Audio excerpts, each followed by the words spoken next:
നമസ്കാരം. Nilambur MLA. PV. Anwar അദ്ദേഹത്തിന് ഇന്ന് റിപ്പോർട്ടർ ചാനലിൽ അദ്ദേഹത്തിൻ്റെ ഫേസ്ബുക്ക് വീഡിയോ അതുപോലെ അപ്ഡേറ്റ് ചെയ്യുന്നുണ്ട്. കാരണം വെച്ചാൽ റിപ്പോർട്ടർ പോലെ ഒരു മൂന്നാം കിട ചാനലിന് തരം താഴ്ന്നതിന് പരിധികളില്ല. അതുപോലെ അൻവർ എന്ന് പറയുന്ന വ്യക്തിക്കും തരം താഴ്ന്നതിന് പരിധികളില്ല. അദ്ദേഹം ജയശങ്കറിനെ പരസ്യമായിട്ട് വെല്ലുവിളിക്കുകയാണ്. ഈ കക്കൂസ് മാലിന്യം കൊണ്ടുവന്ന് നിൻ്റെ തലയിൽ ഒഴിച്ച് നിൻ്റെ MG റോഡിലൂടെ ഞാൻ തുണി ഉരിഞ്ഞ് നടത്തുമെന്നുള്ള ഒരു പ്രസ്താവന. കാരണം ഈ ഇദ്ദേഹത്തിന് ഈ പരിചയമുള്ളത് ഈ കക്കൂസ് മാലിന്യവും ആളുകളെ തുണിയുരിച്ച് നടത്തുകയും ചെയ്യുന്ന ഒരു രീതിയാണെന്ന് ഉള്ളതുകൊണ്ടും ഈ റിപ്പോർട്ടർ ചാനലിൻ്റെ തലപ്പത്തിരിക്കുന്നവർ അതേ ഒരു നിലവാരത്തിലുള്ളവരാണെന്നും ഉള്ളതുകൊണ്ടും ഇവരെ ആ ഒരു കാര്യങ്ങൾ അവർ സ്വാഭാവികമായിട്ട് അവർക്ക് അതിൽ ഒന്നിച്ചു പോകും. പക്ഷേ കേരളത്തിലെ പൊതുസമൂഹത്തിലെ സാധാരണ ജനങ്ങൾ ഇതൊന്നും വിശ്വസിക്കാനോ അല്ലെങ്കിൽ ഇതിനൊന്നും നേരം കണ്ടെത്താനോ സമയമില്ലാത്തവരാണ്. കാരണം ഈ അൻവറിനെ പോലുള്ളവരുടെ വിക്രിയകൾ മാത്രം കാണിക്കുന്ന ചാനൽ ജനം ബഹിഷ്കരിച്ചിട്ട് കുറേ നാളായി. കേരളത്തിലെ ഒരു സർക്കാരിനെ ഉള്ളം കയ്യിലിട്ട് അമ്മാനമാടാൻ കഴിവുള്ള അത്രയും സാമ്പത്തിക ശക്തിയാണ് ഈ പി.വി. അൻവർ എന്ന് പറയുന്ന ഒരു മുൻപ് സൗത്ത് ആഫ്രിക്കയിലോ മറ്റോ പോയി ഒരു ഖനി സ്വന്തമായിട്ട് വാങ്ങിയ അല്ലെങ്കിൽ അവിടെ പണി നടത്തുന്ന ഈ സാമ്പത്തിക ശക്തി. പാരിസ് കഫേയിൽ ചൂടുള്ള ചായക്കൊപ്പം ചൂടുള്ള വാർത്തകൾ. വളരെ ഞെട്ടിക്കുന്ന വാർത്തയാണ് ഈ പി.വി. അൻവറിനെതിരെ സംസ്ഥാന ഗവർണർ ഒരുപക്ഷെ കേന്ദ്രത്തിന് കൊടുത്തിട്ടുണ്ടാകും. കാരണം നമ്മുടെ ക്യാബിനറ്റ് എടുക്കുന്ന തീരുമാനങ്ങൾ ചോർത്താൻ കഴിവുള്ള ഒരു MLA, അതും ഭരണകക്ഷിയിൽപ്പെട്ട ഒരു MLA. കാരണം അദ്ദേഹം ഈ ആരിഫ് മുഹമ്മദ് ഖാൻ്റെ റിപ്പോർട്ടിൽ അദ്ദേഹം പറയുന്നതെന്ന് പറഞ്ഞു കഴിഞ്ഞാൽ മന്ത്രിമാരുടെ ഫോൺ ചോർത്തുന്നു, പോലീസ് ഉദ്യോഗസ്ഥരുടെ ഫോൺ ചോർത്തുന്നു.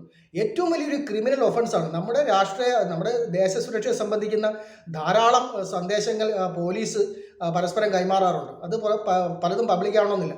അത് ഒരു പൗരൻ, ഒരു MLA എന്നുള്ളൊരു അതിൽ കവിഞ്ഞ് അൻവറിന് യാതൊരു വലിയൊരു ഇതൊന്നുമില്ല. പോലീസിൻ്റെ രഹസ്യങ്ങൾ കേൾക്കുക, അതല്ലെങ്കിൽ മന്ത്രിസഭയുടെ ക്യാബിനറ്റിൻ്റെ രഹസ്യങ്ങൾ കേൾക്കുക, ഇതൊക്കെ ക്രിമിനൽ ഒഫൻസീവാണ്.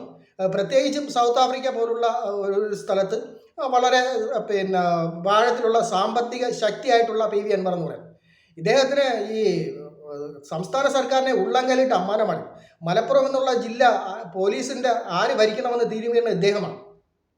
അതിനെതിരെ നട്ടലിൻ്റെ സ്ഥാനത്ത് വാഴപ്പണ്ടിയുള്ള ഒരു മുഖ്യമന്ത്രിയും അദ്ദേഹത്തിൻ്റെ ഭരണകൂടവും ഒന്നും മിണ്ടാതെ റാൺമൂളുകയാണ്. കാരണം അദ്ദേഹത്തിൻ്റെ കയ്യിൽ ഈ മന്ത്രിസഭയെ മറിച്ചിടാൻ കഴിവുള്ള എന്തോ വലിയൊരു രഹസ്യമുണ്ട്. അതുകൊണ്ടാണ് ഇദ്ദേഹത്തിൻ്റെ അനധികൃതമായി കൈമാറിയ ഭൂമി തിരിച്ചു കൊടുക്കണമെന്ന് പറഞ്ഞിട്ട് പോലും അതിനെതിരെ പോലും നടപടിയെടുക്കാൻ സംസ്ഥാന സർക്കാരിന് മടിയായിട്ടുള്ളത്.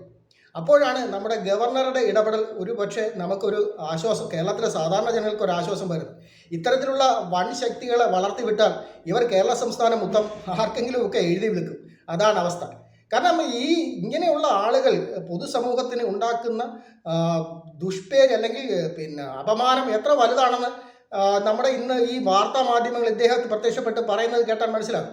അന്തസ്സുള്ള ഒരു മീഡിയയും ഇദ്ദേഹത്തിന് പുറകെ പോകാറില്ല. ഏഷ്യാനെറ്റ് പോലുള്ള ഒരു മീഡിയ ഇദ്ദേഹത്തിൻ്റെ പുറകെ പോയി വലിയ ബൈറ്റൊന്നും എടുക്കാറില്ല. പക്ഷേ ഈ റിപ്പോർട്ടർ പോലെയുള്ള കൂതറ ചാനലുകൾ ഇദ്ദേഹത്തിൻ്റെ പുറകെ പോയി ഇദ്ദേഹത്തിന് വളരെ വീരപരിവേഷം കൊടുത്ത് നിലനിർത്തുകയും ചെയ്യും. അതിൻ്റെ ഫലമാണ് ഈ ജയശങ്കറിനെതിരെയുള്ള ഈ കക്കൂസ് മാലിന്യ പ്രയോഗം. എന്തായാലും ഒരു പക്ഷേ നമ്മുടെ NIA ഇത് ആഴത്തിൽ അന്വേഷിക്കുന്നുണ്ടാവാം. ഇദ്ദേഹത്തിൻ്റെ വിദേശ ബന്ധങ്ങൾ വളരെയധികം ഉള്ള വ്യക്തിയാണ്. അദ്ദേഹമാണ് കേരളത്തിലെ പോലീസിൻ്റെ വയർലെസ് സന്ദേശം അല്ലെങ്കിൽ ടെലിഫോൺ സംഭാഷണം ഒളിച്ചു കേൾക്കുന്ന, അല്ലെങ്കിൽ മന്ത്രിസഭയുടെ വിവരങ്ങൾ, മന്ത്രിമാരുടെ ഫോൺ സംഭാഷണം ചോർത്തുന്നത്. ഇതൊക്കെ ഒരു സമാന്തര എക്സ്ചേഞ്ച് വെച്ചിട്ട് അല്ലെങ്കിൽ വളരെ വലിയൊരു ടെക്നോളജി വർക്ക് ചെയ്തിട്ട് മാത്രമേ നമ്മുടെ ഫോൺ സംഭാഷണങ്ങൾ ചോർത്താൻ പറ്റൂ. ആരുടെയൊക്കെ ഫോൺ സംഭാഷണമാണ് ഇദ്ദേഹം ചോർത്തുന്നതെന്ന് വളരെ കാര്യമായിട്ട് അന്വേഷിക്കേണ്ടതാണ്. ഈ പണ്ട് PFIക്കാരെ വന്ന് നമ്മുടെ NIA തൂക്കിയെടുത്തത് കൊണ്ട് പോയതുപോലെ ഒരു സുപ്രഭാതത്തിൽ ഈ നിലമ്പൂർ MLA കൊണ്ടുപോയാൽ നമ്മൾ അത്ഭുതപ്പെടേണ്ടില്ല. കാരണം ഒരുപക്ഷെ അവരിതിന് അന്വേഷണം തന്നെ തുടങ്ങിയിട്ടുണ്ടാവും. കാരണം ഗവർണർ കൊടുത്ത റിപ്പോർട്ട് അങ്ങനെയാണെങ്കിൽ ഇദ്ദേഹം ഫോൺ സംഭാഷണം ചോർത്തുന്നു, വിദേശത്തുള്ള ബന്ധം, ഒരു ജില്ല മൊത്തം പോലീസ് സംവിധാനം ആര് ഭരിക്കണമെന്ന് തീരുമാനിക്കാനുള്ള കഴിവുള്ള ഒരു വ്യക്തി. അദ്ദേഹത്തിന് ഇങ്ങനെ കയറും തുറന്ന് വിട്ട് കഴിഞ്ഞാൽ നമ്മുടെ കേരളത്തിൻ്റെ ജനാധിപത്യമൊക്കെ വളരെ അപകടാവസ്ഥയിലല്ല, വളരെ അക്രമാവസ്ഥയിലേക്ക് തന്നെ പോകും. അങ്ങനെ അത് മുൻകൂട്ടി കണ്ടുകൊണ്ടാവണം ഒരുപക്ഷെ അൻവർ എന്ന് പറയുന്ന ഇദ്ദേഹം കൊലവിളി പ്രസംഗങ്ങൾ അപമാന പ്രസംഗങ്ങളാണ് അദ്ദേഹം നടത്തുന്നത്. ആ പ്രസംഗങ്ങൾ നടത്തി കേരള സമൂഹത്തെ അല്ലെങ്കിൽ മലയാളികളെ ഒന്നടങ്കം ലജ്ജിപ്പിക്കുന്നത്. അദ്ദേഹം പറയുന്നത് കേരള സമൂഹത്തിനോട് മാപ്പ് പറയണം, അല്ലെങ്കിൽ എന്നോട് മാപ്പ് പറയണം, 24 എനിക്ക് മാപ്പ് പറഞ്ഞില്ലെങ്കിൽ ഞാൻ ബക്കറ്റ് മാലിന്യം കമിഴ്ത്തുന്നു. അൻവർ എന്ന് പറയുന്ന MLA അങ്ങ് ഓർക്കുക, ഒരു പക്ഷേ ഈ ഭരണം പോകുന്നതോടുകൂടി അങ്ങ് എത്തപ്പെടാൻ പോകുന്ന ഒരു തിഹാർ ജയിലിലോ മറ്റോ ആയിരിക്കും. അതല്ലെങ്കിൽ അങ്ങ് ഈ രാജ്യം വിട്ട് സൗത്ത് ആഫ്രിക്ക പോലുള്ള എവിടെയെങ്കിലും പോയി അഭയം തേടും. ഇത് രണ്ടിലൊന്നായിരിക്കും സംഭവിക്കാൻ പോകുന്നത്. എന്തായാലും ഇത്രയും പ്രശ്നങ്ങൾ സൃഷ്ടിച്ച അങ്ങ് അങ്ങയുടെ ഭാവി വളരെ ശോഭനമായിരിക്കും തോന്നുന്നില്ല. ഒന്നുകിൽ NIA കസ്റ്റഡിയിൽ റൌഫും മറ്റുമൊക്കെ കഴിയുന്നത് പോലെ, അല്ലെങ്കിൽ സൗത്ത് ആഫ്രിക്കയിലേക്ക് പലായനം ചെയ്ത് ശേഷകാലം അവിടെ കഴിച്ചുകൂടേണ്ട അവസ്ഥയിലേക്ക് എന്തായാലും NIA എത്തിക്കും എന്ന ഒരു പ്രതീക്ഷ കേരളത്തിലെ സാധാരണ ജനങ്ങൾക്കുണ്ട്. ഏതായാലും പാഠസ്കഫിൽ വീണ്ടും കാണാം. ഇതുപോലെ നാറിയ വാർത്തകളല്ലാതെ നല്ല വാർത്തകൾക്കൊപ്പം.